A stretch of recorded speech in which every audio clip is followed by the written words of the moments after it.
Hello नमस्कार friends. तो चलिए आज हम आपके साथ फिर जुड़े हैं से इस एजुकेशन फैसिलिटी की तरफ से अर्चना रानी। चलिए आज का वीडियो हम स्टार्ट करते हैं। आज का हमारा टॉपिक रूसो का ही होगा। लास्ट टाइम रूसो का टॉपिक करवाया था लास्ट क्लास में, वो थोड़ा कंप्लीट नहीं हो पाया था, उसमें से कुछ टॉपिक्स बाकी रह गए थे, तो चलिए उसको आज कंप्लीट करेंगे। प्लीज़ वीडियो को पूरा देखिएगा और वीडियो अच्छी लगे तो लाइक करिएगा, शेयर करिएगा। अगर आप न्यू हैं तो चैनल पर सब्सक्राइब भी करिएगा। ओके, तो आइए स्टूडेंट देखते हैं फ्रेंड्स। तो चलिए स्टार्ट करते हैं। पहला जो रूसो ने है, ज्ञान इंद्रियों के प्रशिक्षण पर जोर दिया है। ज्ञान इंद्रियों के प्रशिक्षण पर बल देते हुए रूसो ने लिखा है कि शिक्षा को ज्ञान इंद्रियों का उचित प्रयोग करके ज्ञान के द्वार खोलने चाहिए। मतलब उन्होंने ये कहा है कि शिक्षा सिर्फ किताबी ज्ञान नहीं होना चाहिए, उन्हें ऐसी शिक्षा देनी चाहिए बालकों को जिससे कि उनके ज्ञान के द्वार खुल सकें। वो खुद ज्ञानेंद्रियाँ हमारी क्या क्या होती हैं, आँख कान नाक, ये जो होती हैं, ये खुद देख के सुन के छू के समझ के वो कर सकें। आगे देखते हैं शिक्षण पद्धति में रूसो ने क्या लिखा है। रूसो द्वारा शिक्षा में क्रिया द्वारा सीखना के सिद्धांत को अपनाया गया है। रूसो का कहना है, ये देखिए यहाँ जो इम्पोर्टेंट चीज़ें हैं उसे मैंने अंडरलाइन भी कर रखा है।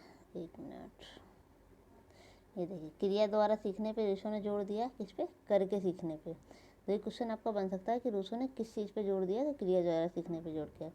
यहाँ पे क्या है, रूसो का कहना है कि अपने शिष्य को कोई भी शाब्दिक पाठ ना पढ़ाओ, उन्हें अनुभवों द्वारा शिक्षित होने दो। मतलब उन्हें जो है कोई किताबी ज्ञान से ज़रूरत नहीं है, उन्हें खुद अनुभव लेने दो किसी भी चीज़ के लिए। यथासंभव उसे क्रिया द्वारा शिक्षा प्रदान करो। जब क्रिया निरंतर असंभव हो, केवल तब ही शब्दों का आश्रय लो। पुस्तकीय ज्ञान यथासंभव न्यून होना चाहिए। मतलब न्यून मतलब होता है छोटा। पुस्तकीय ज्ञान बहुत ही छोटा रूप होना चाहिए, तो अंश नाम का होना चाहिए। रूसो ने अवलोकन, अनुभव तथा अन्वेषण द्वारा बालकों को शिक्षा देने पर विशेष बल दिया है। ऐसा करने से उनके विचार में बालक की विवेक शक्ति का विकास होता है। हमें बालक की केवल स्मरण शक्ति नहीं बढ़ानी है, जो इन्होंने कहा इनका जो मेन है क्या है, बालक की सिर्फ स्मरण शक्ति बढ़ाने का इनका मेन मोटिव नहीं है, बल्कि बालक का विकास करना है, बालक के चहुमुखी विकास करना है, जिसे हम सर्वांगीण विकास भी कहते हैं। तो इस तरीके से नेक्स्ट है, पुस्तकीय ज्ञान पर बहुत कम बल दिया है इन्होंने। किस पर बहुत कम बल दिया है, इन पॉइंट्स को भी याद रखिएगा, क्या क्या चीज़ें हैं मेन। तो पुस्तकीय ज्ञान पर बहुत अधिक कम बल दिया है। रूसो ने स्वयं लिखा है, बालक को किताबी पाठ ना पढ़ाओ, उसे केवल अनुभव के द्वारा ज्ञान देना चाहिए। यही चीज़ हम ऊपर भी पढ़ चुके हैं। जब तक संभव हो उसे करके सीखने का अवसर दो तथा शब्दों का प्रयोग केवल उस समय करो जब क्रिया असंभव हो। पुस्तकीय ज्ञान कम से कम होना चाहिए। रूसो ने केवल एक पुस्तक पढ़ने के लिए बताई है, वह है राइविशन रूसो। ये पुस्तक का नाम ध्यान रखिएगा, क्योंकि ये क्वेश्चन आ सकता है कि रूसो ने कौन सी पुस्तक मेन पढ़ने के लिए बताया है बालकों के लिए। ठीक है, आगे देखते हैं। रूसो का प्राकृतिक परिणामों द्वारा अनुशासन।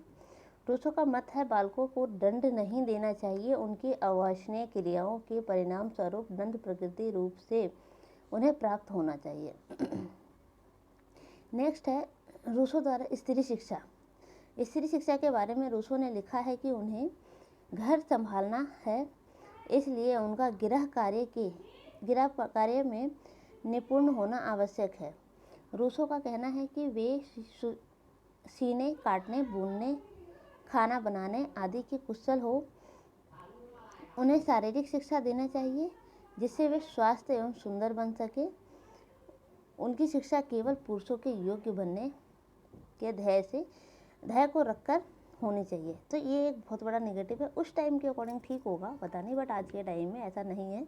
ये इसकी आलोचना बहुत लोगों ने करी है, इनकी ये शिक्षा जो है वो बहुत गलत थी। ठीक है, आगे है स्त्री शिक्षा के बारे में रूसो ने लिखा है, उनका जन्म से पुरुष को प्रसन्न रखने के लिए हुआ है।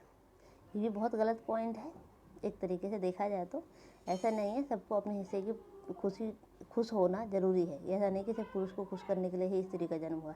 नारी का कर्तव्य है कि वह पालन पोषण का कार्य ठीक ढंग से करे। हाँ, ये बात एक टाइम के लिए ठीक है कि कहीं ना कहीं लेडी को ऐसा होना चाहिए कि वो अपने घर में पालन पोषण, जो बच्चों का पालन पोषण, उनका ज्ञान पूरा होना चाहिए।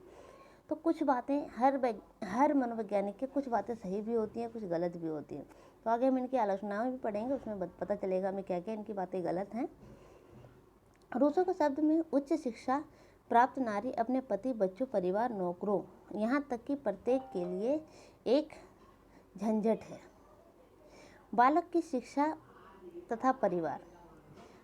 रूसो के परिवार के महत्व पर बल देते हुए लिखा है, शिक्षा जन्म से प्रारंभ होते हैं तथा माता युक्त परिचारिका है।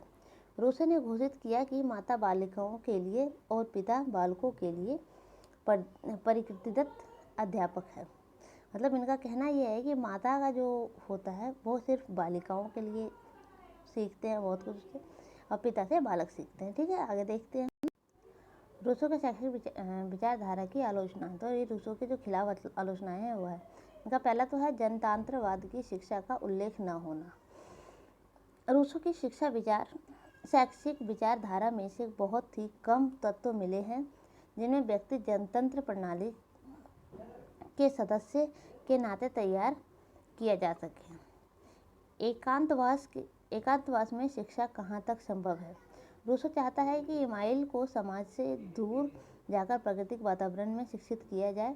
इस प्रकार की विचारधारा के अनुसार व्यक्तियों की शिक्षा का भले ही प्रबंध किया जा सके, परंतु व्यापक रूप में जनसाधारण शिक्षा प्रणाली स्थापित नहीं हो सकती। मतलब अगर एकांत शिक्षा है तो कहाँ तक हर बच्चों को एकांत शिक्षा दी जा सकती, नहीं दी जा सकती। एक साथ बच्चे अगर रहेंगे तभी तो शिक्षा दे पाएगी। लेकिन रूसो का मानना ये था कि बच्चों को एकांत में शिक्षा दिया जाए। सुरक्षित व्यक्ति की निश्चित परिभाषा का होना।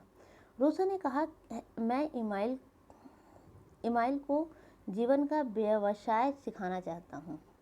वह इमाइल तो आप पहले भी जान चुके, एक तो इमाइल पुस्तक का नाम भी है और उन्होंने दो बालकों का 2 नाम और इमाइल के साथ एक और पहले देख लेना पीछे।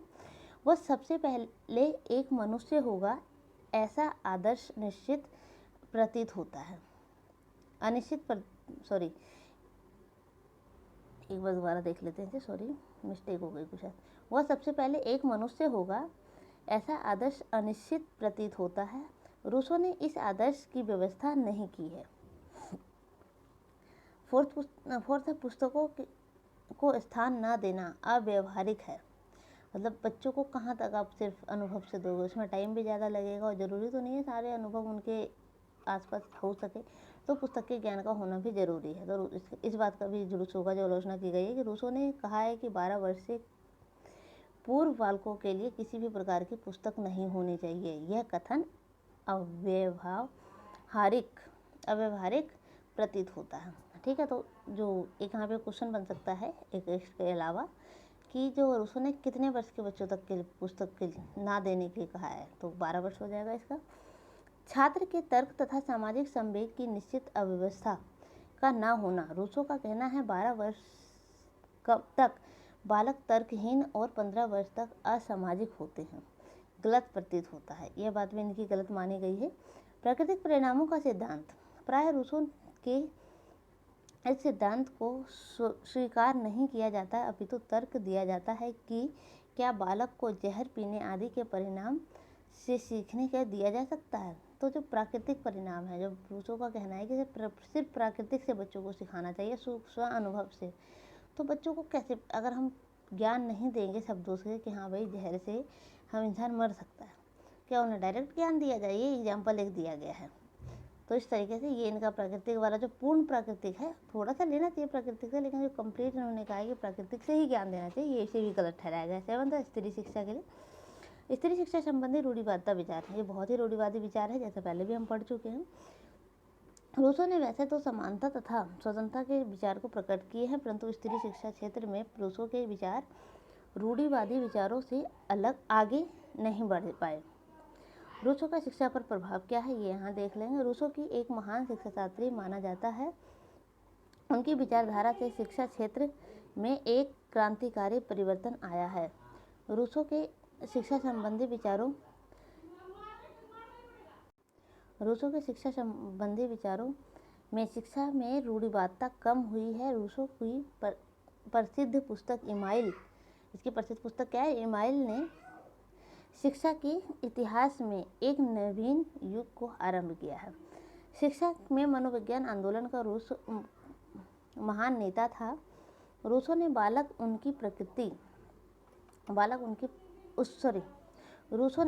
उसकी प्रकृति, क्षमताओं और रुचियों का अध्ययन करने तथा उसके अनुसार शिक्षण की व्यवस्था करने के ध्यान को आकर्षित किया। तो ये बात इनकी सही है, ये बालक की रुचि और क्षमताओं को ध्यान में रख के उनको शिक्षा प्रदान करनी चाहिए।